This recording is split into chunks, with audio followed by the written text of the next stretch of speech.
Libro de Apocalipsis, capítulo 2, versículo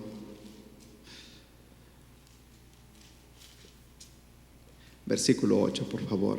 Ahí nos vamos a detener en esta tarde. Y otra vez, bienvenida a toda la audiencia que nos sintoniza a través de las redes sociales. Estamos llegando a muchos lugares y nuestro deseo que este mensaje sea de bendición para muchas personas, y nuestra oración que la palabra pueda llegar al corazón de las vidas en este día. ¿Lo tenemos todos, hermanos?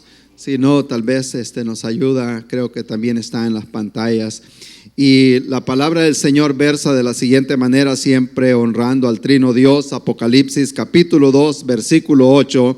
La Biblia dice: y escribe al ángel de la iglesia en Esmirna, el primero y el postrero, el que estuvo muerto y vivo, dice esto: yo conozco tus obras y tu tribulación y tu pobreza, pero tú eres rico, y la blasfemia de los que se dicen ser judíos y no lo son, sino sinagoga de Satanás. Versículo 10 dice: no temas en nada lo que vas a padecer. He aquí, el diablo echará a alguno de vosotros en la cárcel para que seáis probados, y tendréis tribulación por 10 días.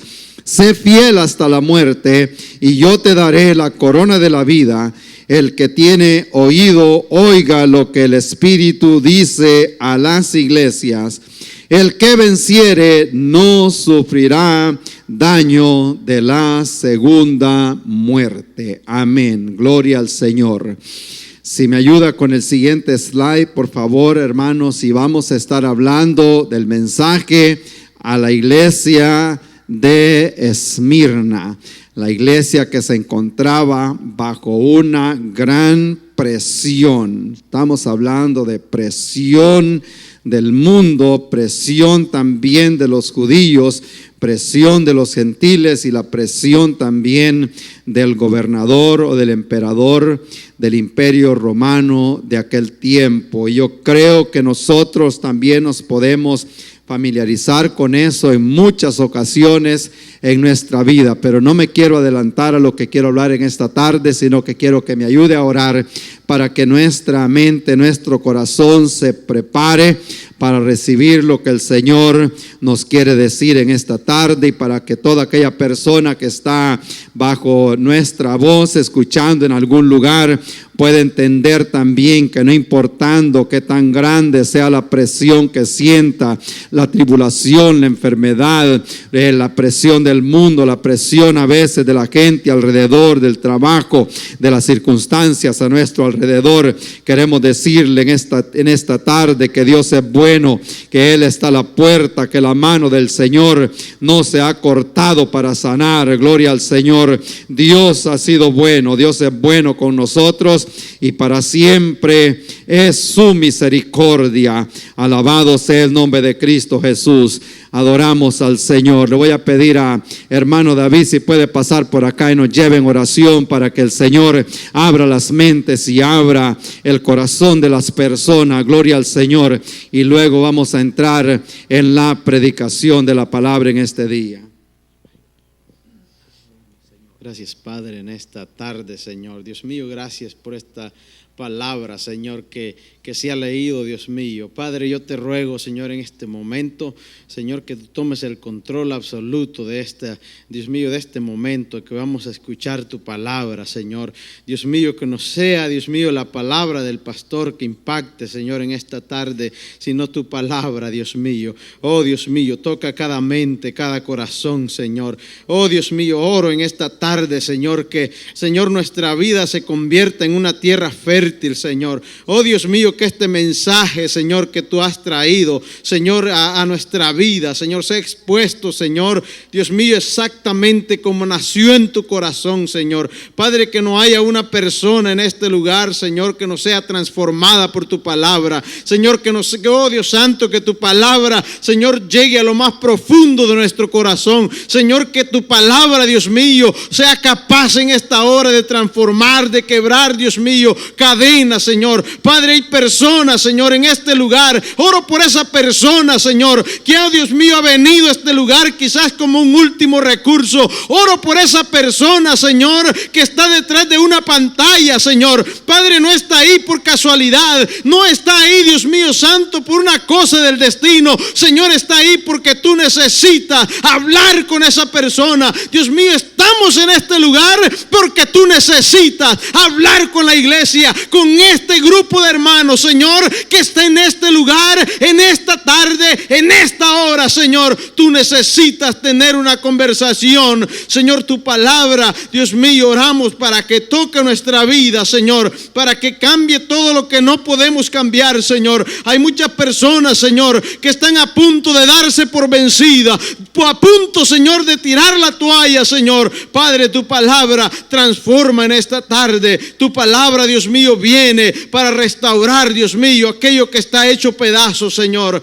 En el nombre que es sobre todo nombre, usa al pastor, Señor, como siempre lo haces, oh Dios. Que tu palabra, Dios mío, salga clara, Señor, y llegue a nuestra vida, Señor, y haga, Señor, la obra para la cual tú la has enviado, Dios mío. Padre, necesitamos tu palabra con desesperación, Señor. Necesitamos escuchar tu voz, oh Dios. Que nosotros, Señor, podamos recibirla, que nuestro oído sea afinado, Señor, en esta tarde, Señor, para poder entender y atesorar y guardar tu palabra, Señor, en el nombre de Jesús. Gracias, Señor. Amén y amén. Aleluya, gloria al Señor, gloria a Dios. Pueden tomar asiento, hermanos, y es una bendición poder compartir el mensaje del Señor en el libro de Apocalipsis, donde hemos tomado la palabra en este día. En el capítulo 2 y versículo 8, el mensaje del apóstol Juan, el mensaje de Juan, inspirado por el Espíritu Santo a las iglesias que estaban en el Asia Menor. Yo sé que para muchos es muy raro escuchar un mensaje en el libro de Apocalipsis, y mucha gente, yo sé que la gente que no conoce al Señor dice: yo no entiendo el libro de Apocalipsis, y muchas personas que ya están en el Evangelio también dice: no entiendo el libro de Apocalipsis. Y dado a ello, lo estudiamos el año pasado, capítulo por capítulo, bueno, más bien dicho, versículo por versículo, estuvimos estudiando. Yo sé que muchos se acuerdan de los que estuvieron en esa clase. Es el último libro de la Biblia, la revelación que Dios le dio al apóstol Juan. Cuando vemos el Apocalipsis, es el único libro en la Biblia que tiene esas tres promesas al inicio del libro. Versículo 3, capítulo 1, dice la palabra del Señor: bienaventurado el que lee, los que oyen las palabras de esta profecía y guardan las cosas que en ella está escrita, porque el tiempo está cerca. Allá hay una triple bienaventuranza: el que lee, el que oye y guarda la palabra que está aquí en este libro. Luego continúa el apóstol San Juan haciendo una introducción. Leer este libro es una gran bendición para la persona. A mucha gente le da escalofrío,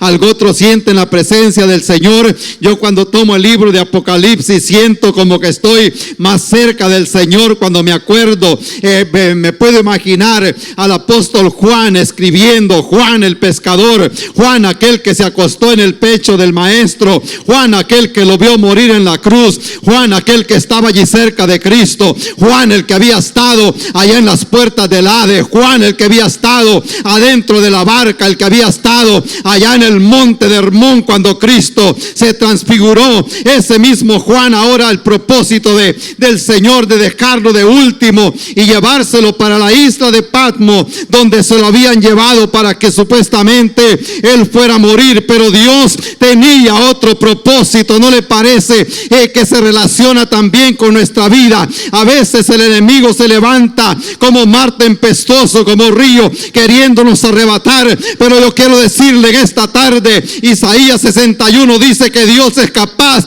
de sacar óleo de gozo en lugar de ceniza. Alabado sea su nombre. Cuando vemos las cosas como que van de mal en peor, Dios tiene un plan ya predestinado. Jeremías 29:11 dice que yo sé los pensamientos que tengo acerca de vosotros. Yo cuando veo que las tormentas se levantan en la iglesia, en las familias de la iglesia, en la familia cercana de nosotros, en otras iglesias. Yo me pongo a pensar qué será lo que el Señor está queriendo construir acerca de esto. Imagínense cuando llegó José a Egipto, cuando lo vendieron los hermanos, cuando le hicieron la trampa para que lo metieran preso, cuando lo quisieron usar para como un instrumento para hacer algo mal dentro de la cárcel. Todas las cosas que estaban pasando en su vida, me imagino que él se ponía a pensar: quizás Dios me ha dejado, quizás me ha desamparado,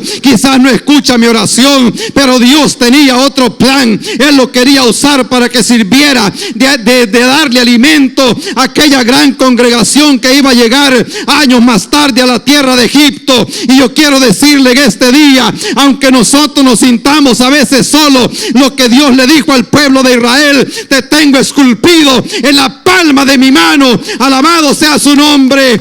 Ellos dijeron: quizás se olvidó el Señor de nosotros. La queja que ellos tenían: quizás Dios ya no se acuerda de nosotros. A lo mejor oraban y no había ninguna respuesta, como que no pasaba nada. Y cuando estábamos allá nosotros en Israel, me doy cuenta de uno de los traductores que andaba con nosotros y me dice: cuando tú quieras figurarte, me dice, el pueblo de Jerusalén o la ciudad de Jerusalén, nada más tienes que ver tu mano, me dice, y mírate las líneas que tienes en la mano. Y me dice: aquí está, me dice, el valle de Cedrón, aquí está el valle de Armagedón, aquí está la orilla del mar Mediterráneo, y esta parte alta es la ciudad de Jerusalén. Por eso es que Dios le dijo al pueblo: te tengo esculpida en la palma de mi mano. Solo se tenían que ver la mano y podían ver todos los montes, todas las cordilleras y los ríos que habían alrededor de ellos. Gloria al Señor. Y por eso dice el Salmo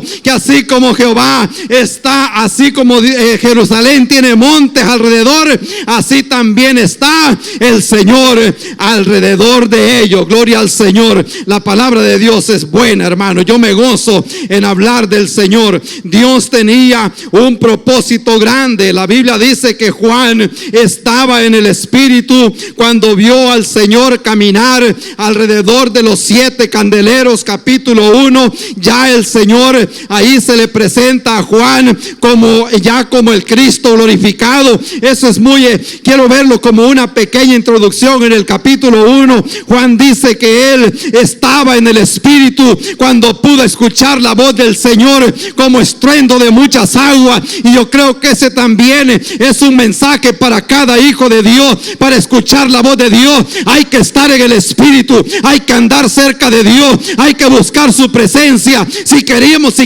escuchar que el Señor nos hable, Él dice: yo estaba en el Espíritu cuando escucho la voz del Señor y me doy vuelta, dice Él, para ver qué era aquella voz, y veo al Señor que andaba caminando en medio de aquellos 7 candeleros. Él ya no estaba en la cruz. Es más, Juan necesitaba una experiencia así de cercana con el Señor, porque como lo hemos mencionado en algunas oportunidades, uno se acuerda más de los fracasos que de las victorias. No sé si le pasa así a usted. Amén. Cuando el año pasado pudieron haber pasado cientos de cosas bonitas en la vida, pero se acuerda del día que fracasó. Amén. Del día que le pasó algo malo, del día que se equivocó, del día que no le salieron las cosas bien. Como que eso es lo que queda más grabado en nuestra mente. Se nos olvida que si no hay guerra, no hay victoria. Amén. Si no hay fracasos, a veces no aprendemos. Tenemos que aprender muchas veces de los errores que nosotros cometemos. Vamos aprendiendo en nuestra vida, y por eso es que a veces quedan esas cosas grabadas. Y yo me imagino quizás Juan, cuando lo llevan a esa isla para que muriera, la historia y al ver en el mapa y al ver la historia se conoce el lugar donde estuvo el apóstol Juan en aquella oportunidad. Han descubierto posiblemente precisamente exactamente el lugar donde él estaba cuando recibió esta revelación, pero me imagino que él estaba haciendo memoria de cuando anduvo con el Señor, cuando alimentó a los 5,000, cuando caminaba con ellos allá a la orilla del mar de Galilea, cuando andaba adentro de la barca con ellos. Y posiblemente también el último cuadro que le queda grabado fue el día que Jesús estaba ya en la cruz derramando su sangre por los pecados del mundo. Quizás fue el cuadro más desagradable que él pudo ver en el ministerio de Cristo y en su ministerio, y a lo mejor eso resonaba en su mente y en su corazón, y quizás eso lo tenía él triste. Por eso se le presenta el Señor diciéndole: Juan, no temas, yo soy el primero y el último, yo soy el que estuve muerto, pero he aquí que vivo por los siglos de los siglos. Yo soy el alfa y la omega, yo soy el que te sostengo. Cuando él dice que se paseaba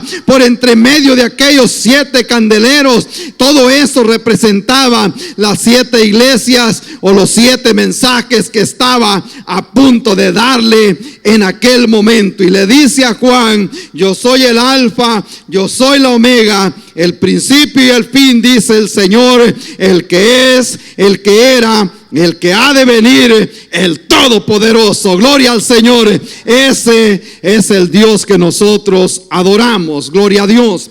Y le dice: yo te voy a dar, lo voy a parafrasear, yo te voy a dar un mensaje para las 7 iglesias que están en Asia. Y luego le dice: toma una pluma, escribe, porque vas a llevar un mensaje. Y estos mensajes eran, como decimos, específicos para cierta iglesia. Así como hay de las cartas que escribió el apóstol San Pablo, hay cartas generales que es para todas las iglesias del área. También hay cartas que eran específicamente para un pueblo, para una iglesia. Y él le da estas cartas a Juan, o le dice que escriba estas cartas, pero van específicas, dirigidas al pastor de la iglesia, de aquella iglesia determinada a la cual está escribiendo. Y él le dice: escribe a la iglesia que está en Éfeso. Gloria al Señor. Capítulo 2,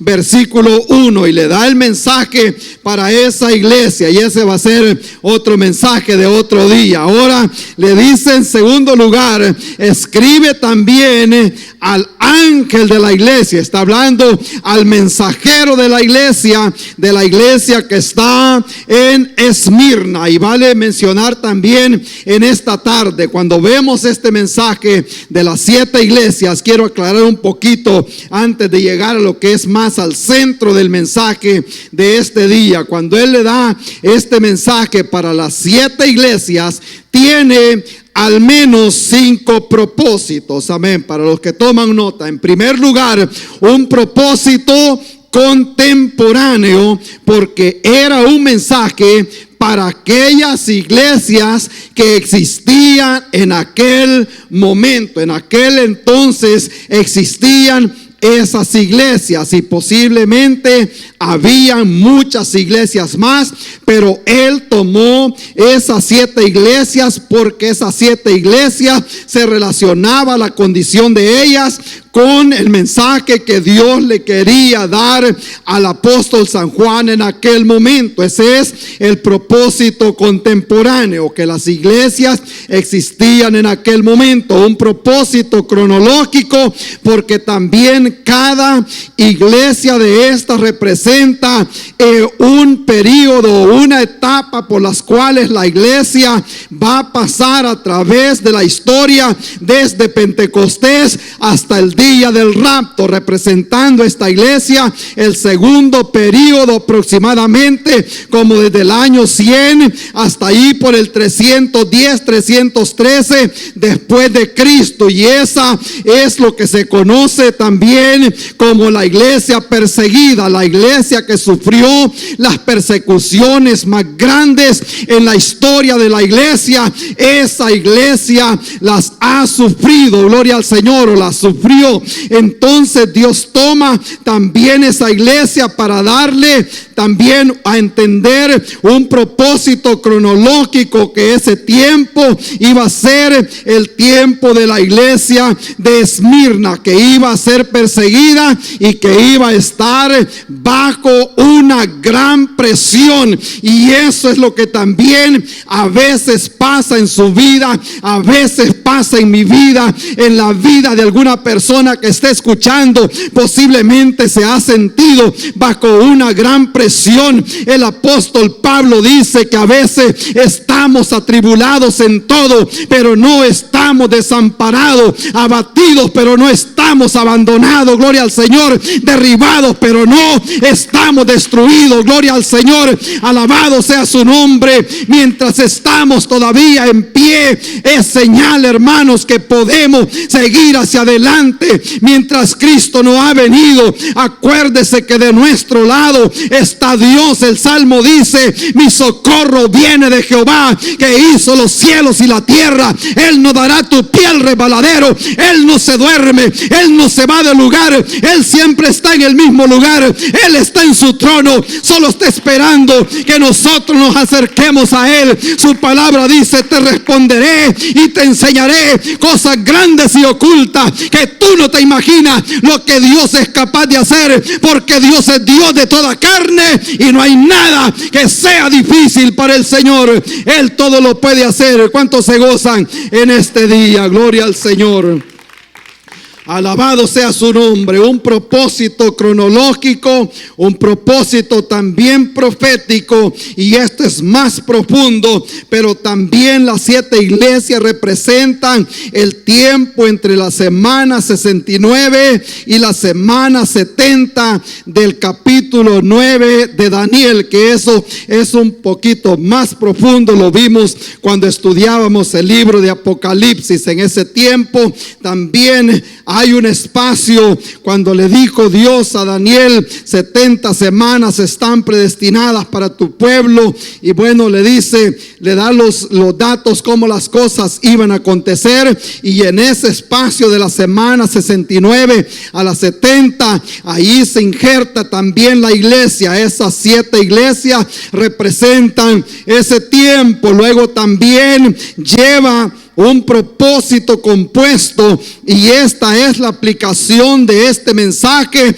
a todas las iglesias del mundo en este momento. Hay iglesias que están pasando también persecución. Si usted lee lo que está pasando mayormente aquí en la ciudad de Esmirna, que ahora es Esmir, que es una parte de Turquía, donde estuvo preso el pastor de aquí de Estados Unidos, que hizo noticia a nivel mundial, hasta que el presidente de este país y el vicepresidente presionaron al gobierno de Turquía. Parece que hermano Antonio seguía esa noticia, ya no me acuerdo el nombre de este pastor. Me acuerdo que todo el mundo estaba al pendiente, hasta que el presidente de esta nación le puso presión al gobierno de Turquía para que dejara salir a ese pastor que estaba en ese lugar. Esa es la presión, esa es la persecución que mucha gente padece en algunos lugares, que nosotros muchas veces no nos damos cuenta. ¿Se acuerdan de la historia de aquella niña que llegó, a la jovencita que llegó al culto y llevó sus maletas con ella? El misionero de aquí de Estados Unidos pensaba que era que la muchacha era homeless, desamparada, que no tenía dónde vivir. Hasta después se dio cuenta que era que iba decidida a darle su corazón a Cristo, y eso implicaba que no iba a ser bienvenida de regreso a su casa. Eso se llama decisión por seguir a Cristo Jesús. Alabado sea su nombre. Y de esa gente es la que Dios busca en estos tiempos. Gente que se para en la brecha, como se paró Nehemías en aquellos tiempos de gran oposición. Gente que se para en la brecha a pelear por la familia, a pelear por sus hijos. No pelear físicamente, sino a pelearle la guerra al diablo para que no nos arrebate nuestra familia. Y ese tiempo es el que estamos viviendo en este momento en la iglesia del Señor. Se ha levantado, hermano, el enemigo con fuerza, pero sabemos que de nuestro lado está el hacedor de maravilla. Gloria al Señor, el que hizo los cielos y la tierra. un propósito también personal. Amén. Un propósito personal. Posiblemente las cosas se vean bien en su vida, pero a veces estamos bajo presión. Amén. Si no es de una forma, es de otra. Lo presionan en el trabajo. A veces no quieren que uno comparta la fe con la gente. Le prohíben una u otra cosa. Si no es presión de una cosa, es presión del trabajo, presión a veces de la salud, algo otro es presión de la sangre, amén. De todas formas, los que tienen negocios personal, presión de los clientes también, a veces presión de la familia por servirle a Cristo. Podemos ver muchas cosas que pueden pasar en la vida personal, pero acordémonos nosotros, muchas veces es importante también esa presión, amén. ¿Se acuerdan del experimento que hicimos aquí con una esponja una vez? ¿Algunos se acuerdan? Tenía una esponja empapada aquí, o sea, se pesaba porque tenía algo adentro, pero no sabía qué era lo que había. Podía ser agua, podía ser café, podía ser Kool-Aid, podía ser jabón, uno nunca sabe lo que hay, podía ser gasolina. Hasta que la agarramos y la exprimimos, nos dimos cuenta que no era Kool-Aid, no era café, sino que era agua lo que había allá adentro. Y a veces eso sucede, hermanos, con nosotros, con nuestra vida. Mientras no estamos bajo presión, no nos damos cuenta realmente lo que hay dentro de nosotros. ¿O no le ha pasado a usted quizás conoce gente, quizás no están acá, que hasta que están bajo presión es que realmente sacan las uñas? Amén. ¿No ha conocido gente usted así? Amén. Gloria al Señor. Hasta que está presionado, entonces se da cuenta lo que hay dentro de sí. Y a veces es importante, amén, esas cosas, porque muchas veces queremos que el Señor nos llene de su presencia, pero estamos llenos de algo otras cosas. Y esa presión ayuda para vaciarse de lo que tiene. Y entonces dice Dios, ahora ya estás vacío, ahora te voy a llenar de algo bueno, de algo mejor, de algo nuevo. Gloria a Dios. Y a veces es necesario, no le quiero decir que ese es el caso todo el tiempo, pero muchas veces es lo que el Señor usa. Entonces 7 iglesias aquí en Apocalipsis, aunque estamos viendo solo una y quizás va a quedar para la otra semana, solo nos vamos a ir en la introducción en esta tarde, pero sé que se gozan, ¿verdad? Amén, gloria al Señor. El 7 sobresale aquí en el libro de Apocalipsis. Muchos conocen el número 7, el número de la perfección de Dios.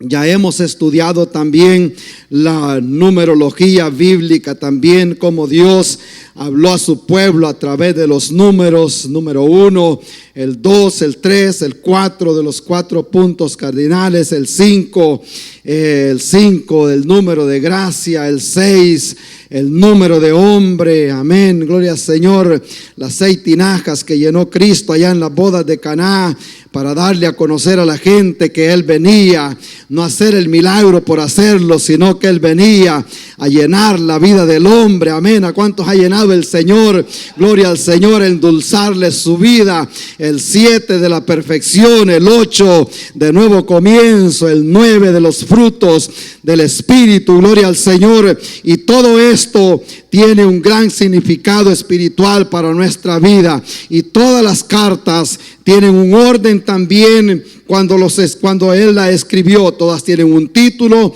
un elogio, una crítica, una advertencia, un llamado, un desafío, pero también termina con una promesa. Gloria al Señor. Y eso es lo bueno de saber que el Señor siempre nos da una promesa de esperanza. Gloria a Dios. Y le dice el Señor a Juan: escribe al ángel de la iglesia que está en Esmirna. Esmirna es la palabra esmir, que tiene un significado de lo que es la mirra que le trajeron al Señor Jesús cuando era un bebé, que vinieron los reyes a traerle presentes y le trajeron el oro y le trajeron mirra.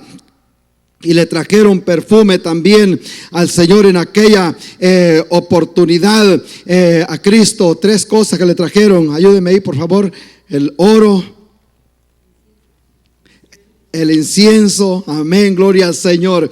Entonces eso le traían también al Señor en aquella oportunidad. Y Esmirna, por eso el Señor toma esta iglesia como un ejemplo, porque la mirra era algo que sacaban de la corteza de los árboles cuando cortan el árbol y comienza a salir esa especie, esa agua, esa especie de leche o de como de aceite que comienza a salir de los árboles. Entonces eso también tiene significado, no solo de esa mirra, sino significado de amargura también, y lo que usan para poner en el tiempo de la muerte de las personas en aquella oportunidad. Y era precisamente lo que estaba viviendo en aquel momento el pastor de esa iglesia. Muchos que han leído historia se dan cuenta que la iglesia sí existió. El pastor de la iglesia de Esmirna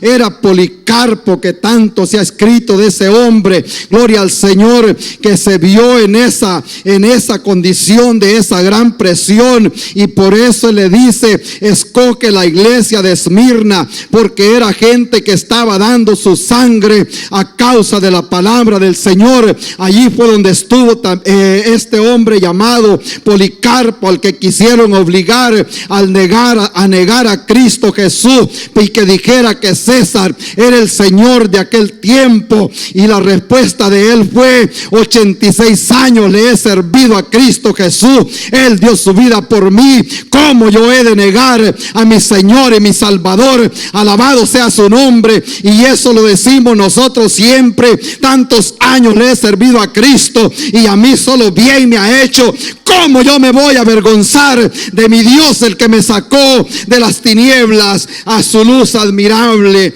Y le dice el Señor a Juan: escribe a la iglesia de Esmirna. Era también la sede del imperio romano. Ahí estaba la imagen del emperador. Ahí estaban los judíos, que se llamaban también ser como grandes religiosos, pero él le dice que era nada más sinagoga de Satanás, por lo que ellos creían.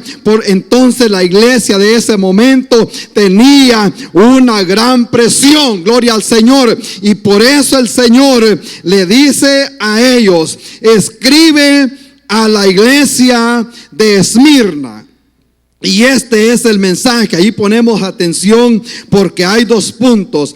El primero, el postrero, el que estuvo muerto, dice esto, como quien dice: no viene esta carta del emperador, no viene de Donald Trump, no viene del Congreso, no viene de Israel, no viene de Rusia. El mensaje viene del primero y el postrero, el que estuvo muerto, pero que ahora vive. Él dice esto, gloria al Señor: yo conozco tus obras, gloria al Señor, alabado sea su nombre. Y ese es el que nos habla en este día, el primero y el postrero. La voz que habló en Génesis 1, la voz de que habla Juan a Colosenses 1:15, cuando dice: él es la imagen del Dios invisible, el primogénito de toda la creación. Ese es el que le envía ese mensaje de esperanza en esta tarde. Aunque esté pasando por presión, aunque esté pasando por tribulación, acuérdese que el Señor dice: yo conozco tus obras. Amén. ¿Y sabe por qué dice yo conozco tus obras? ¿Quiere que le diga? Porque Él las conoce. Amén. Gloria al Señor. Él sabe dónde estábamos hoy en la mañana. Él sabe dónde estaba ayer. Amén. Él sabe cuando pudimos estar en el culto y simplemente decidimos quedarnos en la casa. Él sabe cuando tuvimos tiempo de orar, pero mejor decidimos hacer otra cosa. ¿Por qué? Porque Él conoce, porque Él es omnisciente, omnipresente, omnividente, omnipotente, todo lo puede. Entonces Él le dice: yo conozco tus obras. Y le dice el Señor: yo conozco también tu tribulación. En otras palabras, el Señor se daba cuenta de la tribulación que estaban pasando. Y yo conozco también tu pobreza, porque era gente de bajos recursos que constituía aquella iglesia en aquel tiempo, y ellos tenían poca fuerza. Pero Él le dice: pero ustedes se han equivocado, ustedes quizás están viendo la pobreza literal. Y Él le dice: yo quiero decirles en este día que ustedes son ricos, amén. Y eso es lo que nos dice Pedro a nosotros: carísimos hermanos, ustedes no cuestan oro ni plata, cosas que se pueden valorar acá. El precio de su vida, el precio de su alma, el precio suyo, lo que Cristo pagó por nuestro rescate, no se pagó con piedras preciosas, no se pagó con diamantes, gloria al Señor. Aunque son caros, nosotros costamos la sangre de Jesucristo, y delante de Él tenemos un gran valor. Alabado sea su nombre. Y le dice: yo conozco tu tribulación. En otras palabras, el Señor le dice en esta tarde: yo conozco tu condición, yo conozco la presión por la que estás viviendo, yo conozco la presión que tenés en el hogar,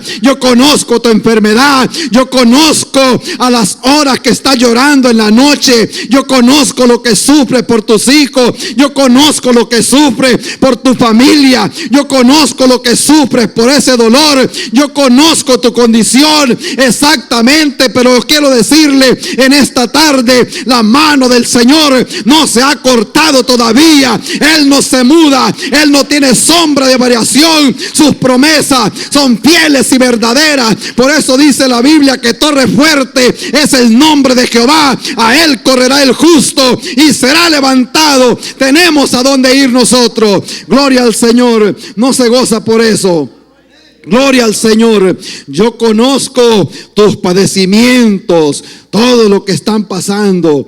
Estuvimos el año antepasado en el lugar ese donde sacaban los cristianos, ¿cómo le llaman al lugar este? Como el estadio, como el Coliseo, donde vestían a los hermanos, a los cristianos, con pieles de animales, y tenían a los leones aguantando hambre por 3, 5 días, hasta una semana, y los sacaban y ponían a los cristianos vestidos de ropa de piel de animal, y solo hacían los grupos nada más para ser muertos, devorados por las fieras en ese tiempo. Y por eso le dice: yo conozco tus padecimientos, gloria al Señor. Y seguían matando a los cristianos en aquel tiempo, hasta que se levantó un emperador llamado, se levantaron dos, uno llamado Constantino, que Dios usó para que cesara la persecución, pero antes de él se levantó otro llamado Tertuliano, que él dijo que la sangre de los cristianos era como una semilla que estaban derramando en la tierra, que entre más cristianos mataban, caía esa sangre en el piso. Él les dijo: como que más nacen. Eso era la ignorancia de la palabra del Señor. Ellos estaban quizás haciendo memoria, los cristianos, de lo que Cristo les había dicho, que aunque el enemigo se levantara, las puertas del Hades no iban a prevalecer en contra de la iglesia. Alabado sea su nombre. Él dijo: yo edificaré mi iglesia y las puertas del Hades no prevalecerán en contra de ella. Por eso ellos decían: entre más queremos exterminarlo, más se levantan, más se reproducen. Como que esto no termina, hasta que en ese tiempo Dios levanta a otro gobernador o emperador llamado Constantino, y este hombre Dios lo usó para que cesara la persecución.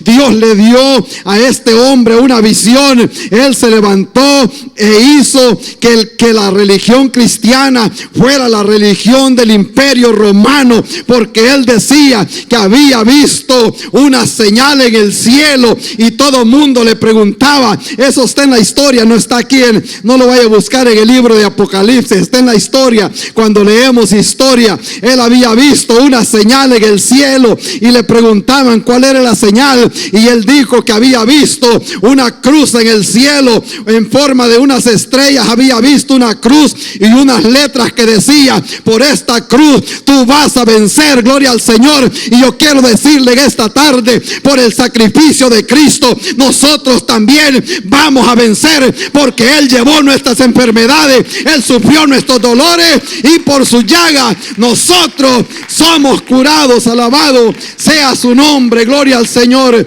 Y eso es lo que a mí me da la esperanza y seguir sirviéndole al Señor. Gloria a Dios, alabado sea su nombre. Estamos viendo el elogio que le hace el Señor a la iglesia, diciéndole: yo conozco lo que tú estás pasando, yo conozco la tribulación, yo conozco los sufrimientos. Por eso me gustaba la alabanza que estaba cantando Elías hace un momento. Yo sé bien lo que has sufrido, yo sé bien lo que has padecido, pero acuérdese que nadie te ama como el amor del Señor, pues nadie te ama como Cristo Jesús.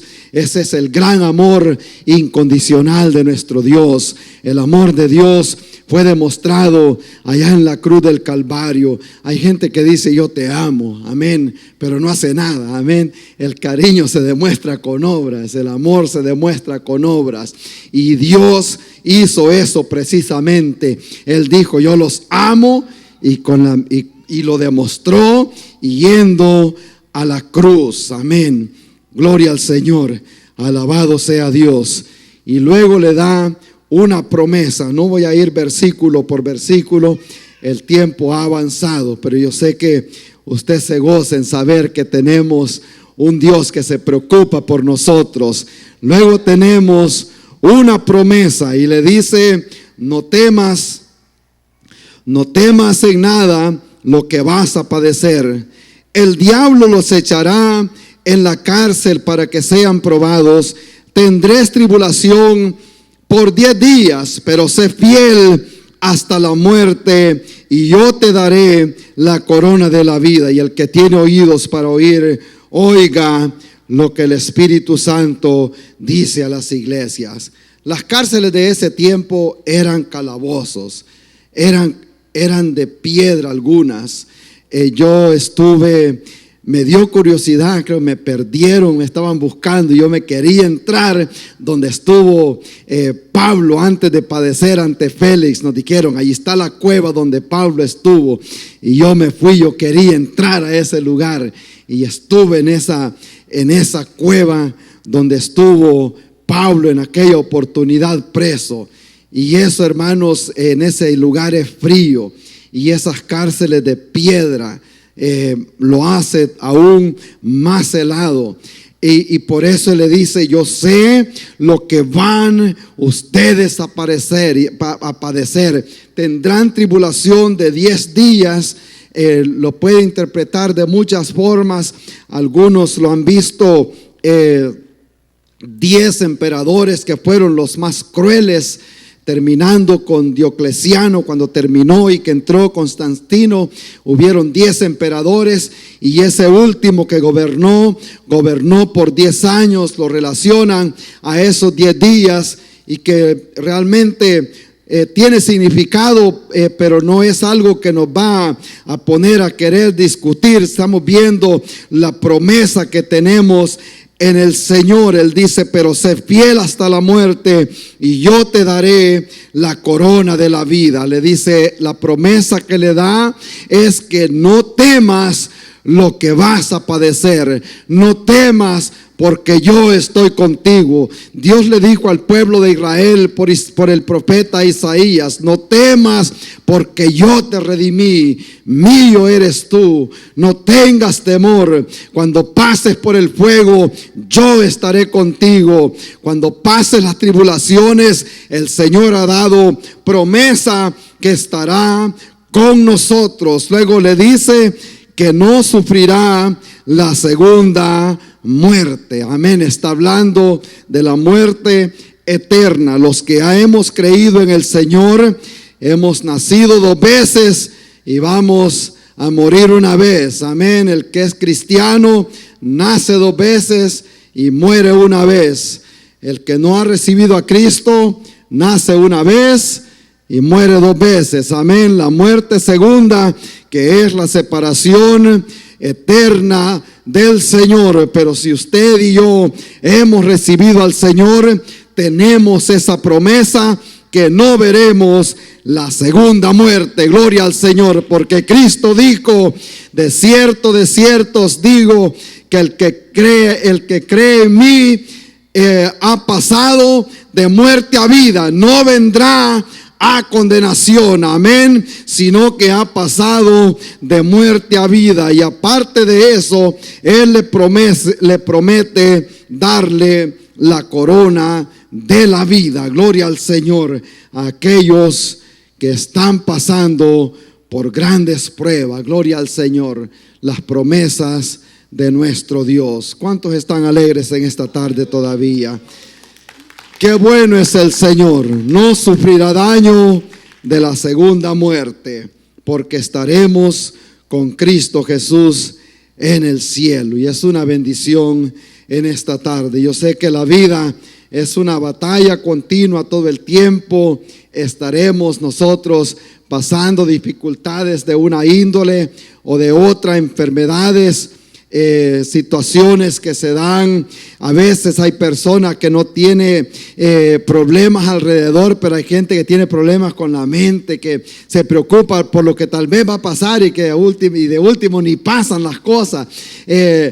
Acordémonos nosotros, hermanos, vivamos un día a la vez. El día de mañana no es de nosotros. Hay que preocuparnos por este día y gozarnos en este día, gozarnos en este culto. Puede hacer que el próximo culto sea allá en el cielo, amén. Puede hacer que sea la última vez que yo estoy predicando acá, o puede hacer que sea la última predicación que usted escucha aquí en la tierra, y mañana nos despertemos allá en el cielo, donde vamos a adorar al Señor por los siglos de los siglos, por una eternidad. Y por eso hay que aprovechar cada momento que estamos en la iglesia. La Biblia dice: entrad por sus puertas con acción de gracia, por sus atrios con alabanza. Alegrémonos aquí en la casa del Señor. Levante sus manos, denle un aplauso al Señor. Gloria a Dios, porque estamos en victoria, estamos en el Señor. Aunque hayan batallas externas, batallas alrededor,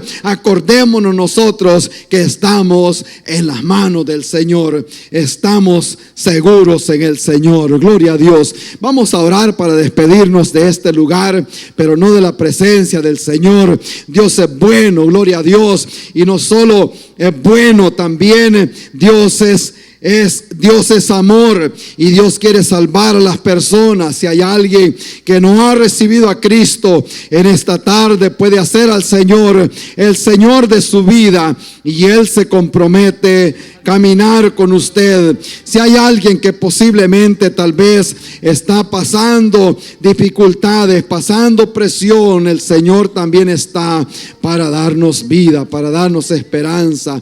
Vamos a adorar al Señor otra vez. Si nos pueden ayudar, por favor, muchachos, y vamos a entonar una alabanza mientras aquellas personas que desearan, vamos a dejar que entonen una alabanza, hermano, por favor. Y luego y yo sé que hay personas aquí pasando dificultades, pasando enfermedades, pasando presión también. Y mi deseo es de que pongamos todo esto en las manos del Señor. La Biblia dice: pon sobre mí tu carga y yo te sustentaré. Gloria al Señor. Alabado sea el nombre de Cristo Jesús. Adoramos a Cristo Jesús. Gloria a Dios. Te adoramos.